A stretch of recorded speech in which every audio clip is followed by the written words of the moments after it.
Let us pray. Lord, bigyan niyo po ako palagi ng katahimikan. Katahimikan ng puso, isip at buong pagkatao. Sa pananahimik kong ito, hindi po ako malakas. Inaamin ko po sa inyo, Panginoon.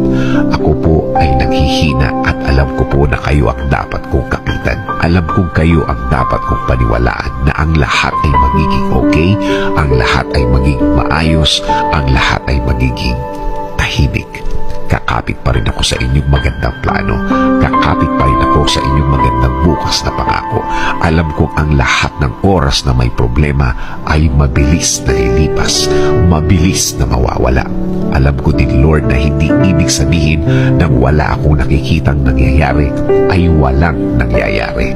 Alam kong inumpisahan niyo na akong tulungan sa ibang mga bahagi ng aking problema. Alam kong magiging okay, Lord. Alam kong bubuti ang lahat. Alam kong makukuha ko ang plano niyo sa akin. I-guide niyo po ako at ituro mo sa akin, Lord, ang tama at tahimik na paraan. In Jesus' name we pray. Amen.